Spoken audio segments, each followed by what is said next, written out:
My son was going to school at Stanford, but he drove down to this place where we stay at this base. And the first time he went through, they gave him a hard time. And that weekend was kind of a disaster for us. We didn't have a good time because he was really upset at how he was treated. So we created a new policy in the Bostic household that once he was about 100 yards away from the gate, my wife she'd get in the driver's seat and she would drive him in, and we'd have a great weekend. And now it was a 3-star. And he was driving up to the gate. He called. He goes, "No, Dad, it's going to be all right. I'll just drive it." So he drives in, and 5 minutes later, he says, "Dad, I need help. I'm at the gate." And I run to the gate, and there are 3 policemen with their weapons drawn, pointing at him in the car. And one of them's holding up my 3-star placard. And I walk up and I say, "What's the problem?" And he says, "Well, this young man has got this placard of a 3-star. There's no way this is his car." And I grabbed the placard and I said, "That's my placard. I worked about 30 years to earn that. That's my son, and that's my car. So I want you to put your weapons down, relax, and I want you to tell me who your boss is."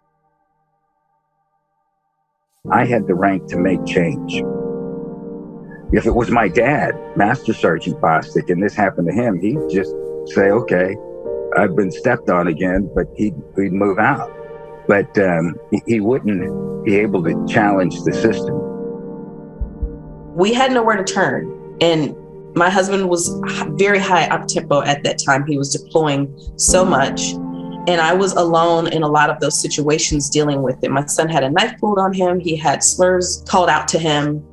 And at that time, we didn't have school liaisons. This was in the 90s. I didn't know anybody that I could reach out to. I didn't even know how to report this incident other than to the school. And nothing was really done. I was stationed in a small town in Mississippi, and he was racially profiled twice. He was 13. He was tall for his age, but if you had a conversation with him, you clearly knew he was 13. But because of that, my family, we had to make a tough decision, and I no longer felt that my son was safe. I made the decision that he would go move with family, all because I was afraid for his life. He started and finished high school without being in my home, and that was tough.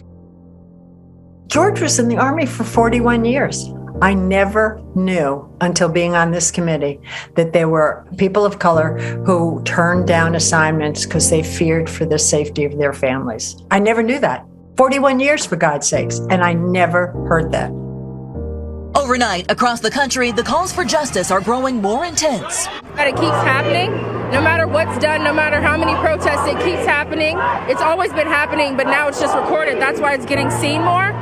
It just feels to me that this is the right moment where a lot of organizations are doing really important soul searching. That process is not going to be fast, and it really just requires all of us to start having more in-depth conversations. This is a time to strike.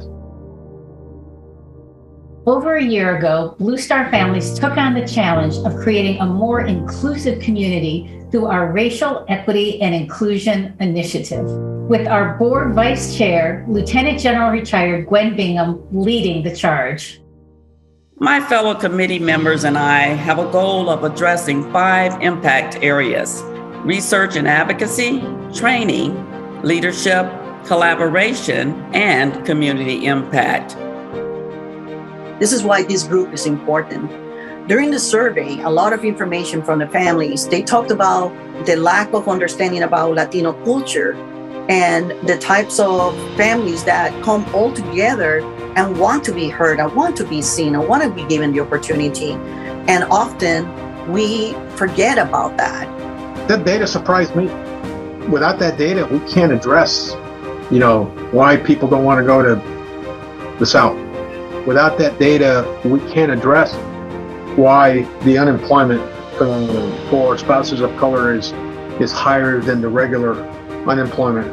We want to be the role model, to bring everybody together, to create networks and show the world how this can be done. We need to keep making progress. We know that being more diverse and more inclusive makes us stronger. We have the opportunity to be examples, to show the world what's possible and what can be achieved by being stronger together.